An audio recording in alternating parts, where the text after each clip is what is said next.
Assalamualaikum warahmatullahi wabarakatuh. Selamat datang di podcast horor gelap gulita. Malam ini kita akan menyusuri kisah nyata atau kejadian asli sebenarnya sebuah karya yang sudah dijadikan film berjudul Munkar. Sebuah kejadian yang pernah membuat geger warga Lamongan. Judul kita kali ini adalah Santri Herlina, karya Dioseta. Bagi yang ingin baca langsung ceritanya, saya lampirkan linknya di kolom deskripsi ya. Oke, langsung saja. Tanpa berlama-lama, pasang headset kalian, tutup pintu, matikan lampu, dan mari kita mulai. Lamongan, Jawa Timur. Sudah beberapa bulan keadaan di salah satu pesantren di Lamongan, Jawa Timur terasa mencekam. Beberapa kejadian tak masuk akal terjadi secara berturut-turut dan tak jarang juga memakan korban. Beberapa santri mencurigai akan satu sosok yang mungkin bertanggung jawab atas semua kejadian itu. Namanya Herlina. Herlina adalah seorang santriwati yang dikenal cukup rajin dan pintar di pesantren tempat ia menimba ilmu. Namun setiap hal yang ia kerjakan itu dianggap teman-temannya sebagai ajang untuk mencari muka kepada ustadz atau petinggi di pondok. Hal ini menyebabkan Herlina sering sekali dibully dan dijauhi oleh teman-teman santrinya. Untuk mendapatkan perhatian lebih, Herlina memikirkan sebuah kenakalan agar dinotis oleh ustadz. Ia berpikir dengan meminta maaf, nanti masalah akan selesai begitu saja. Ia memang dianggap cukup aneh oleh teman-temannya. Kadang saat diejek, bukannya sedih, ia malah tertawa dan tidak sakit hati. Saat pengajian malam bersama, Herlina menyelinap ke kamar seorang kiai dan mengambil cincin milik istri kiai tersebut. Setelah pengajian itu selesai, istri seorang kiai itu berteriak histeris ketika menyadari cincin berharga miliknya telah hilang. Hal itu langsung membuat heboh seisi pesantren pada malam itu dan membuat seluruh guru melakukan pemeriksaan tas milik semua santri. Istri seorang kiai yang terus marah dan memaksa semua santri pada malam itu mengaku membuat situasi pada malam itu semakin tegang. Herlina yang melihat kejadian itu kaget karena awalnya mengira hal yang dia lakukan itu tidak akan berdampak separah itu. Salah satu guru kemudian menemukan cincin milik istri seorang kiai tersebut di tas milik Herlina dan langsung berteriak memanggil namanya dengan keras. Mendengar teriakan itu, Herlina langsung melarikan diri dari pesantren tersebut pada saat itu juga.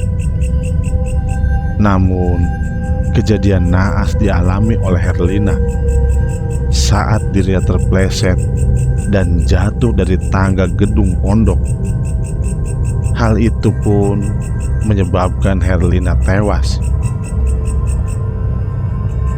Melihat Herlina tewas karena kecelakaan, bukannya melaporkan kejadian tersebut ke petinggi pondok, petugas keamanan itu malah diam-diam mengubur Herlina. Lalu petugas tersebut pun membuat laporan palsu ke petinggi pondok jika Herlina telah kabur karena ketahuan mencuri. Petinggi pondok itu pun tak menyadari laporan palsu dari petugas keamanan tersebut. Sampai pada suatu ketika, keluarga dari Herlina datang ke pondok pesantren untuk mengecek keberadaan anaknya yang lama tidak pulang itu.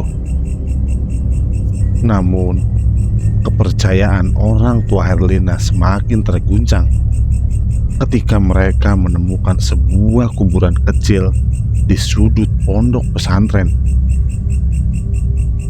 Dengan hati yang berat, mereka mulai menggali, dan tak lama kemudian kebenaran yang mengerikan terungkap.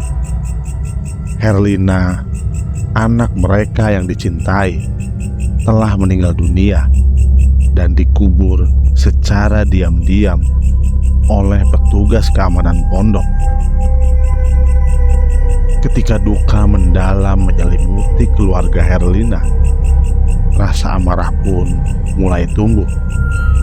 Mereka merasa dikhianati oleh pondok pesantren yang seharusnya menjadi tempat yang aman bagi anak-anak mereka. Tidak terima dengan kejadian ini, keluarga Herlina memutuskan untuk mengungkap kebenaran dan mencari keadilan.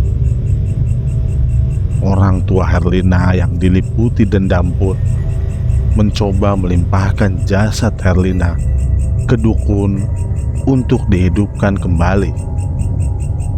Dukun tersebut merupakan salah satu dukun tersakti di daerah itu yang mengaku bisa menghidupkan jasad Herlina kembali. Si dukun berpesan agar setiap malam Jumat Kliwon, hantu Herlina harus diberi minum darah agar sosok jin menyerupai Herlina itu tetap bisa hidup. Suasana di pondok pesantren semakin tegang ketika Herlina kembali. Teman-temannya yang awalnya heran dengan kepulangannya yang tiba-tiba menjadi semakin cemas melihat perubahan yang mencolok pada Herlina. Wajahnya yang pucat, matanya yang kosong, dan keheningan yang menyelubungi dirinya menimbulkan ketidaknyamanan di antara santri lainnya. Banyak temannya yang melaporkan jika Herlina kerap keluar dari kamar setiap malam Jumat Kliwon dan tidak diketahui keberadaannya. Rahasia gelap mulai terkuak ketika teman-teman Herlina melaporkan perilaku anehnya. Malam Jumat Kliwon menjadi momen yang menakutkan bagi mereka karena Herlina terlihat sering keluar dari kamar tanpa jejak. Suasana di kamar pesantren pun semakin menyeramkan. Ketenangan malam itu terganggu oleh kehadiran Herlina yang hanya diam terpaku di sudut kamar. Mereka sering mencium aroma busuk dari tas Herlina. Karena rasa penasaran teman-temannya, akhirnya membuka tas tersebut dan ditemukan banyak darah di dalamnya. Herlina pun tidak pernah bicara dan sering mengganggu temannya di saat sedang sholat. Suatu hari, kecemasan merambah di kalangan santriwati ketika salah seorang di antara mereka mengakui kehilangan sebelah sandalnya. Anehnya, tidak lama setelah pengakuan itu, sang pemilik sandal mendadak jatuh sakit dan meninggal dengan cepat. Isak tangis dan kebingungan melanda pondok pesantren, tetapi kecurigaan mulai muncul. Sandal yang hilang itu digadang-gadang telah menjadi tumbal oleh sosok yang menghantui pesantren itu. Setiap santriwati yang kehilangan sandal pada malam itu menjadi potensi korban. Anehnya, kematian-kematian itu terjadi hanya pada malam Jumat Kliwon. Hampir korban yang mati itu adalah santri-santri yang pernah membuli Herlina. Puncaknya adalah ketika Herlina meminta temannya untuk mengantarkan dirinya ke kamar mandi. Awalnya mereka mengantarkan Herlina seperti biasa.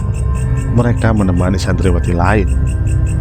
Tapi sudah hampir 2 jam Herlina tidak keluar dari kamar mandi. Merasa ada yang aneh. Santriwati yang menemani Herlina pun memaksa untuk membuka pintu kamar mandi itu. Tapi bukan Herlina yang mereka temukan, melainkan sosok hantu wanita berpakaian merah dengan gigi taring yang tertawa. Orang-orang yang mendobrak pintu tersebut pun akhirnya berlari ketakutan dan melaporkannya ke Pak Kiai. Saat itulah petugas yang menguburkan Herlina mengaku bahwa sebenarnya ia melihat kematian Herlina dan telah menguburnya. Sang Kiai sadar bahwa ada seseorang yang dengan maksud tidak baik mengisi tubuh Herlina dengan sosok jin. Sang Kiai pun mencari jalan untuk meruqyah Herlina. Setelah meminta maaf dan berunding kepada kedua orang tua Herlina, Sang Kiai mengakui kesalahan mereka yang telah lalai dalam mengurus anak yang dititipkan kepadanya. Namun ia juga menjelaskan bahwa perbuatan kedua orang tua Herlina tidak dapat dibenarkan. Hal itu hanya akan membawa dampak buruk untuk mereka dan Herlina. Mereka pun sepakat dan meruqyah Herlina hingga jin yang berada di tubuhnya pergi untuk seterusnya. Ritual yang dijanjikan setiap malam Jumat Kliwon kepada dukun pun dihentikan. Tangisan pun pecah ketika tubuh Herlina tak lagi bergerak. Namun setidaknya kali ini kedua orang tua Herlina bisa sedikit lega setelah melihat anaknya dimakamkan dengan layak. Ada berbagai versi kisah tentang sosok santri Herlina. Salah satunya adalah yang saya ceritakan ini. Kisah ini menyebar dengan cepat di wilayah Lamongan saat itu dan sempat menjadi momok menakutkan bagi para santri. Percaya atau tidak, itu saya serahkan kepada kalian. Namun menurut saya ada pelajaran yang dapat kita tarik dari cerita tentang sosok Herlina ini. Selesai. Oke, itulah tadi kisah asli sebenarnya santri Herlina atau film Munkar karya Dioseta. Ternyata tidak berbeda jauh ya sama versi filmnya, cuman berbeda-beda sedikit. Oke, dan terima kasih sudah menonton cerita horor kali ini. Jika Anda menikmati kisah ini, jangan lupa untuk like, share, dan subscribe agar Anda tidak ketinggalan cerita-cerita menyeramkan lainnya. Aktifkan juga lonceng notifikasinya supaya Anda menjadi yang pertama tahu ketika ada video baru. Jika Anda punya pengalaman horor atau cerita seram lainnya, tuliskan di kolom komentar di bawah. Sampai jumpa di cerita berikutnya. Dan ingat, hati-hati, saat gelap tiba. Selamat malam.